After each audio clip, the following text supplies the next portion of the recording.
Life's got no shortage of stories, awkward moments, unexpected twists, and those did that really just happen moments. Here on Cat Stories, we've packed a few into every video. My name's Kathleen and let's get into it. And for our next post, am I the idiot H for not allowing my mom to stay another week after her pipes burst just before Christmas? 38F I'm celebrating Christmas with my mom. 68F my brother 47M and his family. My mom flew in from out of state and we are driving to a meetup location to spend time with my brother's family, a place in the mountains we all enjoy just for the holidays.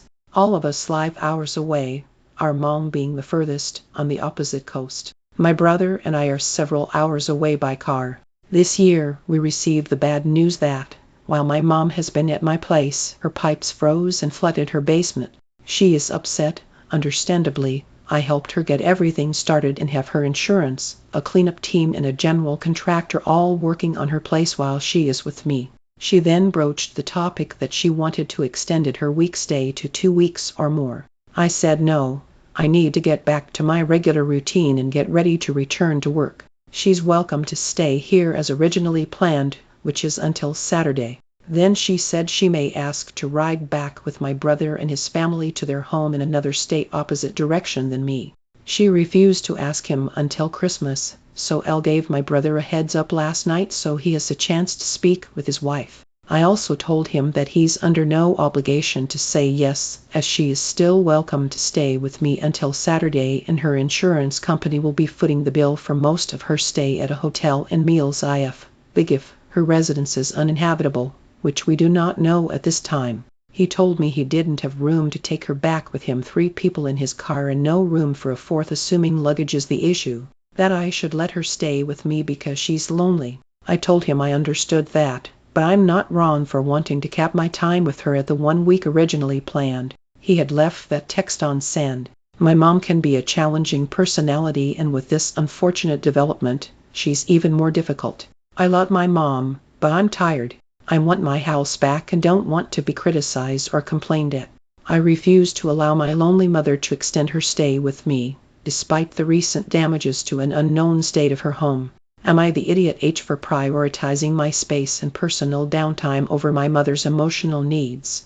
And for our next post, am I the idiot for not visiting my family as often as they'd like? Context: I 28F had my son 17 months recently, my dad 5,960 and sister 30 don't come by all that often and I don't either.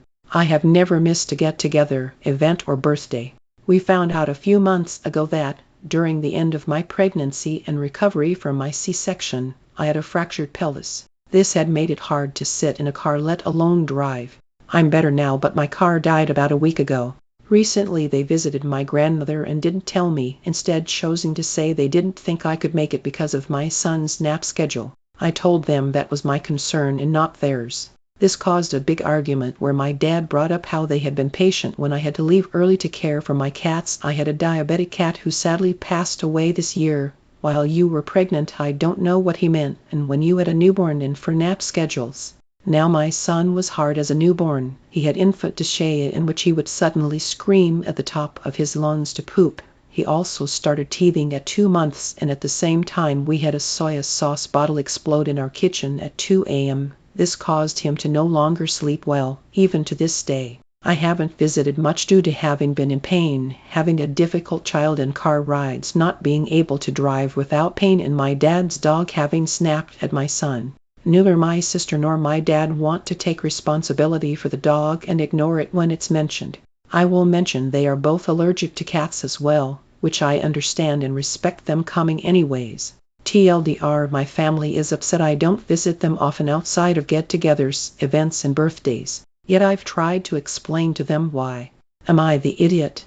And for our next post, am I the idiot for writing my siblings out of my will? For context, my brother 30M and sister 25F have lived very far from me for a long period of time, for me, going on over a decade now. They never bothered to include me as a sibling growing up and have continued the tradition into adulthood. Contact is sparse at best, and only when initiated by a mutual third party, never voluntary on their end, and all attempts from me are ignored.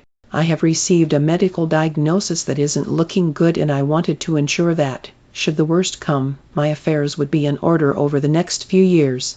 I updated my living will recently. Family doesn't know I have one. Instruct them from it, barring them from receiving anything, instead leaving assets to my parents with instructions on their provisioning. Friends have told me that I'm being harsh and I should include them, but I hardly know them anymore and any interactions have been largely negative over the past 1015 years. I could care less what happens after I'm gone, but I don't want what I worked hard for to go to them.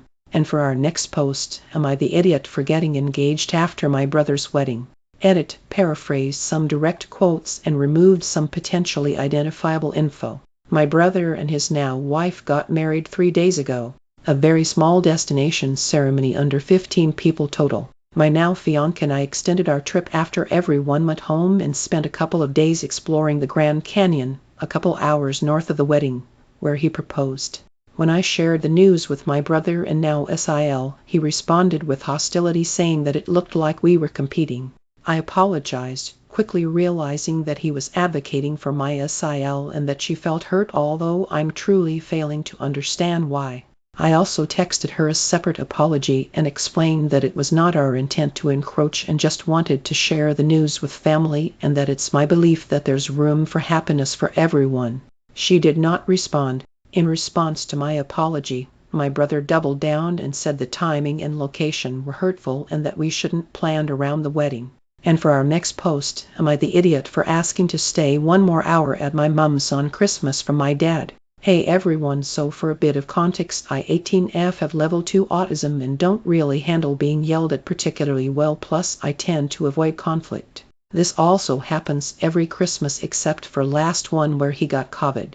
My parents 53F and 51M are also divorced and have been divorced since I was in year 3 and they haven't been on speaking terms since.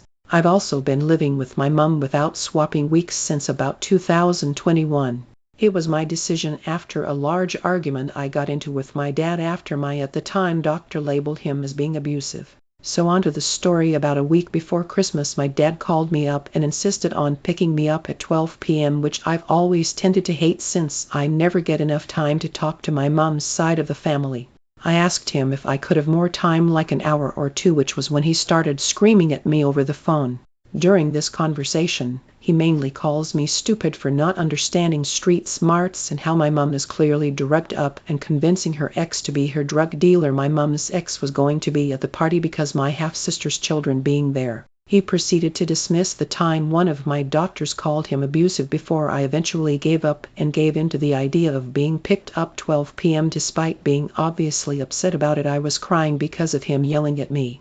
After that we left it there until Christmas Eve, where I asked my mum if she could try convincing him, which although she agreed, it didn't help. So moving to today, I woke up and had a missed call from my dad, so I called him back up, where we said Merry Christmas to each other before I asked about having more time at mom's again. He got angry at this and proceeded to scream at me, but I stood my ground and insisted on 12 p.m. and not going at 12 p.m. This resulted in him deciding to cancel the Christmas plans I had with him because he makes my life miserable. I didn't say this. I said not seeing the rest of my mum for more than 30 minutes sours my mood for the rest of the day before giving me the silent treatment, hanging up on me. This was after I said that the earliest I'm going is 1 p.m. before I don't care about how he thinks it's unfair that mum gets more hours over the year because I'm not even covered my child support anymore and he's technically getting more of the day regardless on Christmas. Honestly, I'm just a bit confused over this whole situation. I still want to see him, as I had presents I handmade for him which probably won't even be give. I don't even really care about my presents. I just want to spend more time with some of my family that I usually see only on Christmas. I'm not sure if I'm in the wrong anymore or what to think about this. If I am in the wrong, I will apologize, but I'm pretty sure that he's not bluffing about canceling Christmas, knowing him. So Reddit, am I the idiot? Also apologies for bad formatting, I'm on mobile. And for our next post, am I the idiot for walking out on Christmas?